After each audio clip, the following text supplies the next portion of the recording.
Listo, muy buenas tardes. Me presento, mi nombre es Carlos Villa,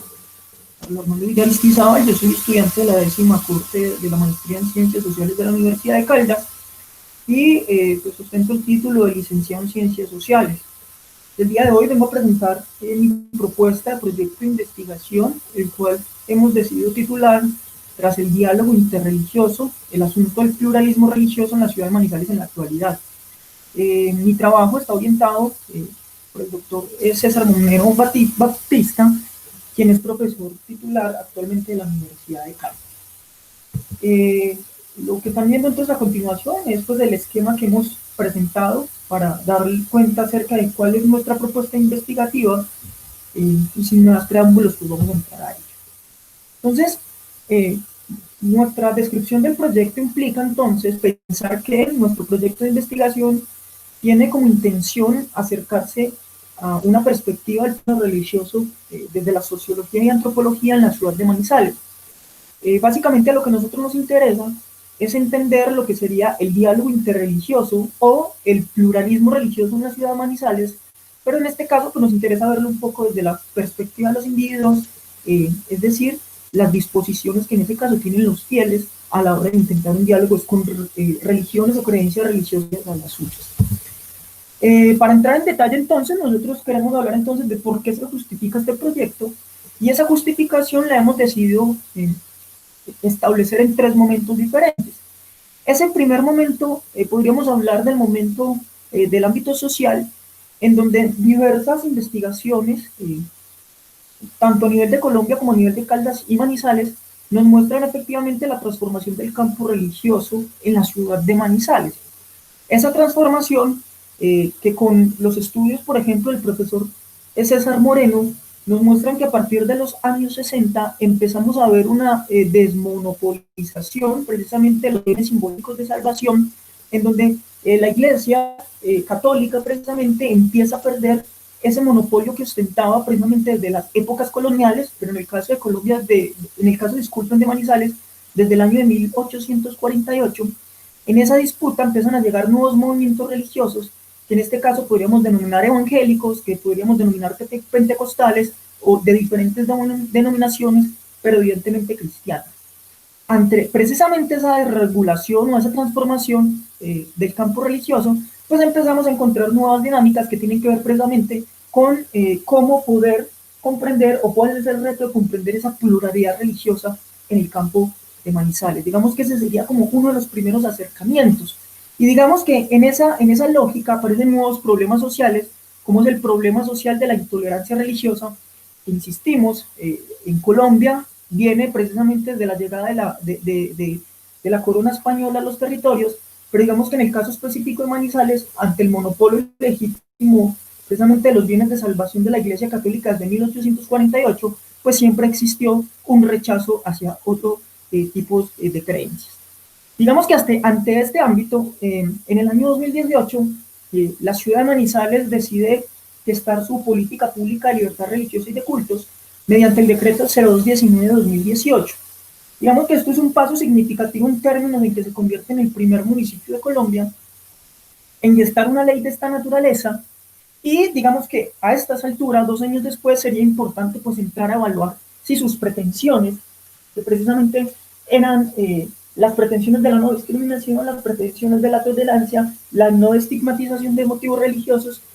pues se cumplen. Me parece entonces que nuestra investigación nos permitiría tener un breve acercamiento acerca de si los individuos concretos, si los fieles, efectivamente están apoderándose o están teniendo algún tipo de incidencia precisamente de este tipo de leyes. Porque lo que nosotros empezamos a notar precisamente es que en los últimos meses, en los últimos años, pues sigue existiendo algún tipo de preocupación por la intolerancia religiosa en Manizales, a pesar de haber sido promulgada la ley. Encontramos como, por ejemplo, a finales del 2019, algunos hechos, de acuerdo a medios locales y nacionales, pues han desencadenado precisamente por diferencias religiosas en algunos aspectos como la muerte. Y finalmente, pues vamos a hablar de un valor teórico. Y el valor teórico nos parece importante porque a pesar de que encontramos antecedentes, tenemos que decir que existen unas diferencias.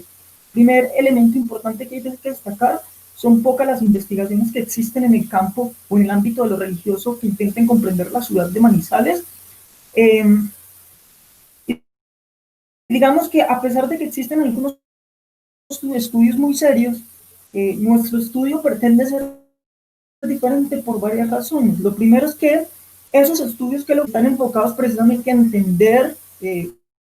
las transformaciones en el ámbito del campo religioso, pero esas transformaciones están orientadas a, primero, establecer una identidad. Segundo, y es que hay una que está enfocada a entender las razones por las cuales se produce la conversión de individuos católicos a iglesias protestantes. Y digamos que existe una investigación que es muy reciente del año 2019, que está enfocada precisamente al elemento de lo que sería el diálogo interreligioso, pero esa comprensión está orientada al de lo público, es decir, esa enfocada del urbanismo está enfocada desde la organización territorial, y nuestra pretensión en este caso es entenderlo más desde lo micro, es decir, desde cómo el sujeto fiel, cómo el sujeto religioso, cómo el agente religioso precisamente se encuentra para, o cuál es su disposición a la hora de intentar comprender lo que sería el diálogo religioso. Partimos entonces de un contexto. Nuestro contexto entonces parte de tres momentos. El primer momento podría ser el elemento de la civilización versus secularización. Nos parece importante establecer que hijos del tiempo moderno, como hijos del tiempo ilustrado, sociológicamente, antropológicamente, se creía o era única. De hecho, la ilustración nos había anunciado la muerte de Dios, y ese anuncio de la muerte de Dios nos había indicado que la religión iba a ser precisamente a la vida privada, hasta el punto de que en un momento iba a tender a desaparecer. Sin embargo, encontramos como en Latinoamérica, encontramos como en Colombia, típicamente en la ciudad de Manizales, esa teoría de la secularización pues no se terminó cumpliendo, lo que nos lleva todos a pensar o a apoyar planteamientos de autores como Habermas, como Taylor, que efectivamente hablan de una época postsecular, ese que empezamos a tener nuevamente el ámbito de lo que sería lo religioso. Y ahí que no sea fortuito, por ejemplo, que nunca nos encontramos en discusiones acerca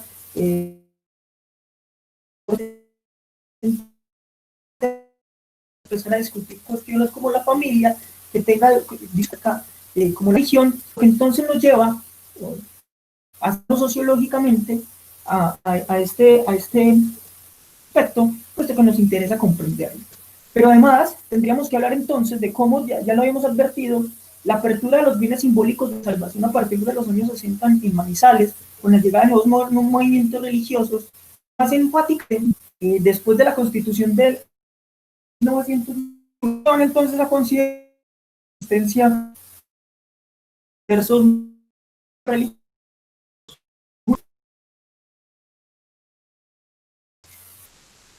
Precisamente el profesor César, digamos, de que hasta más o menos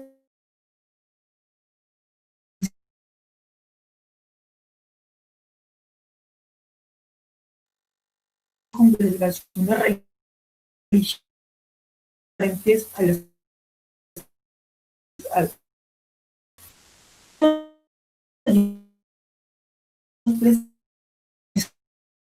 a entender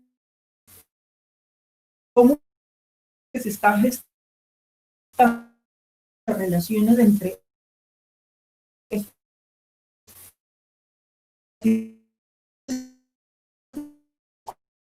esas relaciones en ocasiones llevan a la intolerancia, y esa intolerancia pues lleva momentos, o los que resumimos en tres categorías. Encontramos una gran cantidad de antecedentes que nos hablan un poco de la reconfiguración religiosa tanto a nivel de Latinoamérica como a nivel de Colombia e incluso a nivel de Sales, y que precisamente nos están ya advirtiendo el nacimiento de nuevas religiones y la apertura de los bienes simbólicos de salvación empieza a disputarle a la Iglesia Católica lo que sería su monopolio. De estudios muy serios, por ejemplo, hay un estudio del profesor Beltrán que se encarga de hacer un estudio en las principales ciudades colombianas, como sería Medellín, como sería Cali, Barranquilla y Bogotá, y donde advierte precisamente la importancia de estos nuevos movimientos religiosos en la vida de los individuos. Digamos que ese sería como un primer momento. Pero encontramos un segundo momento de algunos antecedentes que se refiere precisamente al momento de la relación del campo religioso tanto con el campo político como con el campo económico. Lo que uno empieza a encontrar allí entonces es como precisamente esa transición de nuevos movimientos religiosos va a conllevar precisamente a que nos encontremos en que en muchas ocasiones los movimientos religiosos también le apuesten a la política. Un caso de estudio es el también gestado por el profesor César Moreno, en donde empieza a hacer una relación en las elecciones del año, en el periodo 2015 a 2017 en Caldas, y se da cuenta precisamente que un movimiento político como Mira, que hace parte de una iglesia cristiana, empieza precisamente a disputar la cuestión de lo político, entonces empieza como a advertirnos ese tipo de relaciones. Y tendríamos un segundo momento que tiene que ver con lo económico, lo cual está relacionado con algunos estudios que dan cuenta precisamente de cómo algunas iglesias empiezan a profesar ciertas tipologías, podríamos nombrar una como la teología de la prosperidad, que empiezan a crear cierto tipo de etos muy relacionado precisamente con métodos del trabajo, lo cual, por ejemplo, para algunos autores está relacionado con cómo algunas iglesias cristianas tienen una inclinación más que todo hacia las clases medias y hacia las clases altas. Y tenemos un último momento, que sería el que pues, más nos interesa dentro de la investigación, que a pesar de ser muy pequeño me parece que es importante, el cual está relacionado con el diálogo interreligioso. Uno de esos estudios lo encontramos precisamente en la ciudad de Pereira, y en la ciudad de Pereira nos encontramos en unos intentos de construcción de lo que sería entonces el intento de diálogo interreligioso por parte de iglesias cristianas, y nos vamos a encontrar allí con la sorpresa de que los autores advierten que no existe, en muchos casos, disposición por parte de las iglesias para generar diálogos interreligiosos, porque llegan a algún momento en donde no se negocian ciertas cosas, como las cuestiones doctrinales. Entonces, digamos que ese es un elemento importante que nos deja como antecedentes, y finalmente llegaremos a Manizales con el caso del profesor John Freddy Osorio, donde John Freddy Osorio hace, como ya se advirtió anteriormente en la justificación, un estudio sobre el diálogo interreligioso, pero en este caso es una propuesta desde la planificación territorial, que como ya se advirtió, se aleja de las pretensiones de nuestro estudio porque es un estudio de macro, es decir, estructural, y a nosotros lo que nos interesa son los niveles medios y micros, que sería precisamente el nivel de los fieles. Nosotros entonces partimos de una propuesta teórica. Inicialmente, pues allí van a estar lo que serían los clásicos de la sociología, como inicialmente Durkheim y Weber con su sociología de la religión, pero nos interesa centralmente lo que serían las propuestas de Bourdieu, lo que sería la propuesta de Jean-Pierre Bastian y lo que sería también la propuesta de Peter Berger.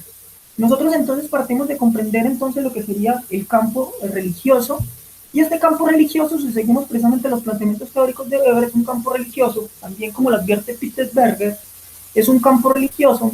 que digamos que históricamente o en el transcurso de la historia humana se ha caracterizado por un elemento que es la transversalización de la racionalización. Esa transversalización de la racionalización, tanto del mundo y en todos sus aspectos, como de las mismas prácticas religiosas, pues digamos que nos ha llevado a lo que denominamos una autonomía del campo religioso, que ha implicado, por ejemplo, que lo religioso empiece a separarse tanto de aspectos como lo económico, como el campo económico, que empiece a separarse como aspectos como el campo político, el campo religioso y otro tipo de campos, y nos lleva precisamente a comprenderlo de esa manera. Yo creo que aquí entonces es la vía del inicial. Cuando entendemos entonces el campo, es evidente que si nos paramos desde Bourdieu, entendemos que en el campo religioso tiene que existir entonces una lucha y una competición, o lo que denominaríamos en Bourdieu por un capital. Hay una lucha por un capital eficiente que en ese caso nosotros denominamos como los monopolios, el monopolio simbólicos de salvación. Todos los agentes, llámense individuales o los agentes comerciales, tienen una disputa por ese ámbito. Esa disputa, entonces, si uno lo ve históricamente, en el caso de Manizales, hasta los años 60, esa disputa estaba ganada precisamente por la Iglesia Católica. En los años 60 empieza a haber una desregulación de ese campo, lo que lleva a que iglesias empiezan a disputar. En palabras de Peter Berger, y lo en palabras, por ejemplo, de Jean-Pierre Bastian, sería entonces la apertura de los bienes simbólicos de salvación, que implican que todas las iglesias, independientemente de cuál sea su credo, empiezan precisamente a disputar en igualdad de condiciones esos bienes simbólicos de salvación. Ese punto entonces es importante porque entonces nos permite entender que a partir del año 1991 asistimos en Colombia, específicamente en la ciudad de Manizales, a un elemento que se denomina la pluralidad religiosa. Aquí nos parece trascendental hacer una diferencia entre dos conceptos que aquí ustedes abajo ven, y es la diferencia entre pluralidad religiosa y la diferencia entre pluralismo religioso. Hablamos de pluralidad religiosa en el sentido de que existe precisamente en el campo de lo religioso, diversidad de religiones. Pero esa diversidad de religiones no implica inmediatamente que exista entendimiento de ellas o que exista diálogo entre ellas. Por lo tanto, si existiera ese diálogo, pues entonces hablaríamos de pluralismo religioso, pero digamos que dentro de la estructura objetiva nosotros nos atrevemos a hablar únicamente de pluralidad religiosa, porque precisamente lo que queremos verificar, lo que queremos entender es si en Manizales existe pluralismo religioso o por el contrario existe pluralidad religiosa. Cuando entonces queremos entender la estructura objetiva, como ya se dijo, los estudios que hemos revisado nos dan cuenta de que existe esa pluralidad religiosa, pero si entendemos entonces la estructura objetiva, en ese caso los hábitos religiosos o el hábito religioso, el cual podemos entender precisamente como esas formas mentales, como esos esquemas mentales, como esas disposiciones que se encuentran precisamente en los cuerpos, como esas ideas, como esas formas de pensar, como esas formas de pensar, de sentir de los individuos. Nosotros en este caso queremos verificar si precisamente existe, en este caso en Manizales, las religiosas, una disposición hacia el religioso. ¿Por qué nos parece importante esto? Nos parece, siguiendo por ejemplo a Carlos Arboleda, nos dimos cuenta que el pluralismo religioso tendría que, para cumplirse en una sociedad, tendría que cumplir con tres condiciones, o tendría que cumplirse en tres niveles. El primer nivel se llama el nivel macro, que consiste precisamente en que el Estado y las leyes tienen la apertura de esa pluralidad religiosa, que creemos nosotros que en Manizales y en Colombia encuentra perfectamente sus condiciones. Existe un segundo nivel, que es el nivel medio, y es el nivel en donde se supone que las mismas iglesias de sentarse frente a frente tienen la disposición de reconocerse como diferentes entre ellas, que sería un paso importante precisamente para el pluralismo religioso. Y tendríamos un último nivel, que sería el nivel de lo micro, de los sujetos, donde siguiendo un poco los postulados de Jean-Claude Basset, el diálogo interreligioso únicamente se cumpliría en este nivel micro, es decir, es una actitud que solamente corresponde a los sujetos, y como corresponde a los sujetos, para nosotros entonces sería, en este caso, los sacerdotes, los profetas y los laicos. Nuestra intención entonces es precisamente entender si en el hábito religioso de dos iglesias cristianas en la ciudad de Manizales existe alguna disposición para ese diálogo. A nosotros nos parece importante, siguiendo al mismo Bourdieu, que precisamente esas actitudes, esas ideas y esas disposiciones no llegan de la nada, sino que precisamente son aprendidas. Y al ser aprendidas,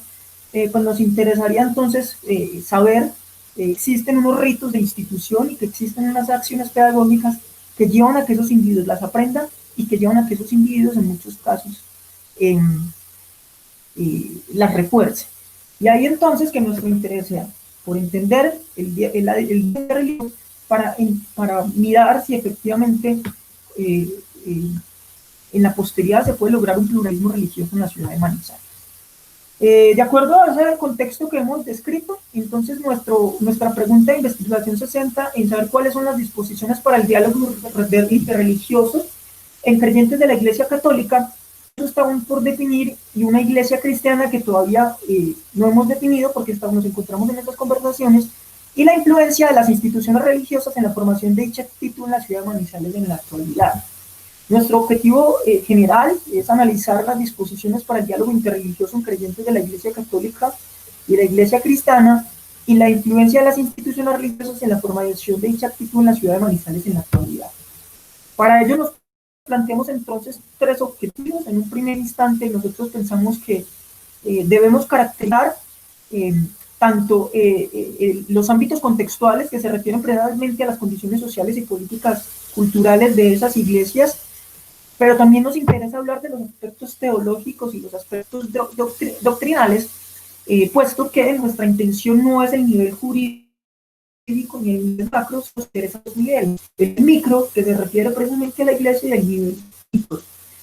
En un segundo momento, a nosotros nos interesa identificar tanto los ritos como las acciones pedagógicas que gestan estas dos iglesias y que inciden directamente en la constitución o reforzamiento de las disposiciones para el diálogo interreligioso de sus fieles. Aquí hay que hacer un paréntesis, y es que nosotros pues, vamos a mirar si existe ese diálogo. Si existe, pues mirar si estas instituciones o estos ritos o estas acciones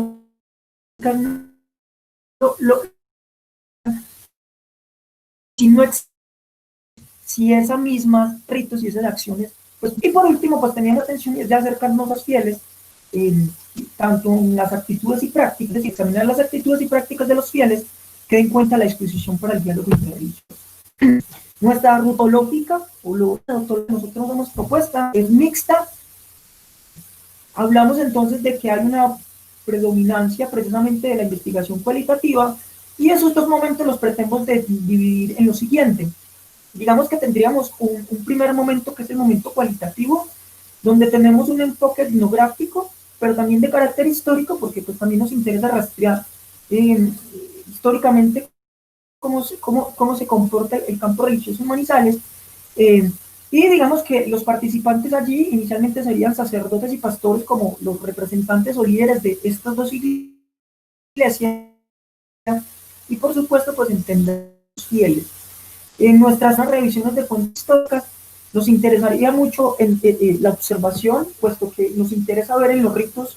en este caso en misa, en este caso en culto, ver conversaciones previamente de sacerdotes y pastores en esos momentos, ya si existen algún tipo de orientación hacia precisamente el diálogo interreligioso, y pues tendríamos un momento de entrevista donde haríamos tanto con sacerdotes, pastores y fieles a profundizar más en las actitudes y prácticas. Nuestro análisis pues va a estar guiado precisamente por análisis del contenido, análisis del discurso y la codificación precisamente de las entrevistas. Tendríamos un momento cuantitativo, y ese momento cuantitativo implicaría entonces que es descriptivo eminentemente, y nuestra muestra está orientada a las dos iglesias. Nuestra técnica en ese caso serían encuestas, y digamos que una población mucho más amplia nos interesaría desarrollar una especie de cuestionario donde queremos identificar las actitudes precisamente que tienen estos individuos frente al diálogo interreligioso, y para posteriormente de allí hacer un filtro que nos permita sacar las entrevistas. Este es nuestro cronograma. En el cronograma, pues digamos que ya llevamos trabajados dos momentos. Este momento que estamos denominando el estado del arte, o en el que nos encontramos en este momento, que continúa en tercer momento. Digamos que las proyecciones para próximos semestres o el tercer semestre es la de poder construir los instrumentos de recolección de la información, lograr el trabajo de campo, registrar el análisis de la información cuantitativa y cualitativa, para posteriormente en cuarto semestre hacer el informe, la interpretación, el informe y la socialización de los resultados. En cuanto a los presupuestos o recursos, consideramos que no necesitamos mucho, simplemente en los técnicos pues necesitamos de algunas como grabadoras para poder gestar